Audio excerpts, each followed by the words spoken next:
Hello and welcome to a brand new episode of Soulful Synergy Hub. I hope you people are doing very well tonight. I know I am. Working on myself, making sure I'm eating right, looking to the world and practicing gratitude wherever I can. Now today I want to talk about something special. I want to talk about the next stage in the Soulful Synergy Hub, and that is the divine law of free will. We were born onto this planet to make sure we found out our true destiny. But there's always trials and tribulations which can suck at the best of times, you know what I'm saying? What we were bestowed upon, however, is free will, which was given to us by the powers above. What we need to appreciate is that no matter what happens in our life, we have some element of control to it to make sure it goes. The end goal might be the same for a lot of us, but we can choose what happens in the interim.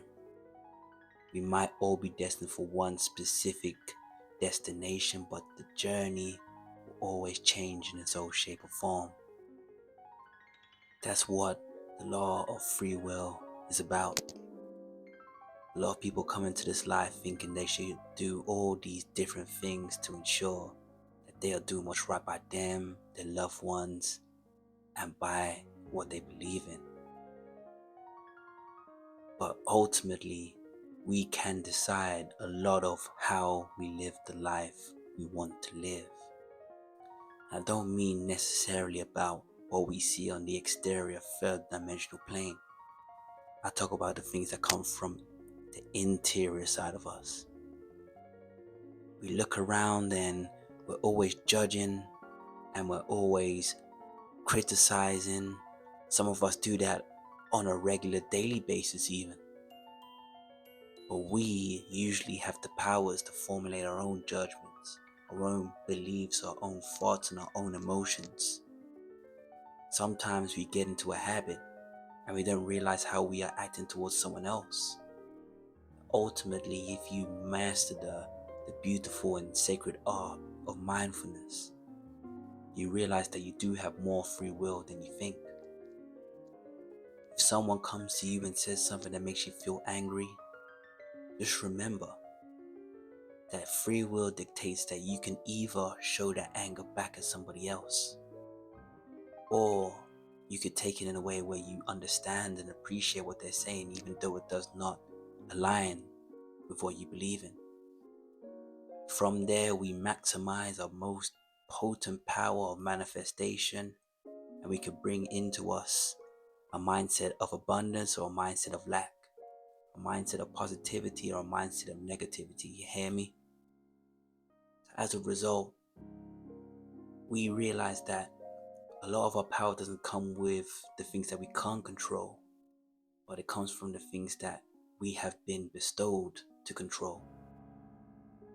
We have the power to be amazing, magnificent people given whatever situation we come from. There are some people who have an abundance of wealth when they are born, and there's some people who don't have a penny to their name. Their families don't have anything discerning or materialistic. But that doesn't necessarily mean that you're a good person or a bad person. It basically means that when it comes to the choices that you have, you can choose accordingly. Some people might not have the control or the power to do what they want to do. But trust me when I say this. We do have the power to choose left or right, up or down, blue or red. We have so much choice, and that's where the free will comes in.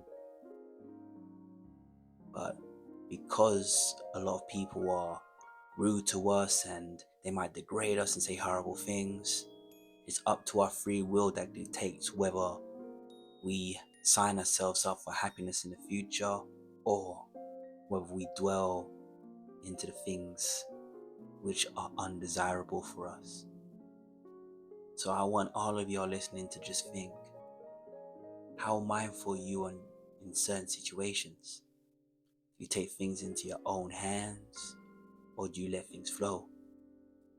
Are you kind to those around you, or are people telling you these things which kind of dictate that you are not necessarily the person who you want to be? Now we have this mindfulness and the divine power of free will behind us. Let's make sure that our lives are beautiful, positive, and meaningful.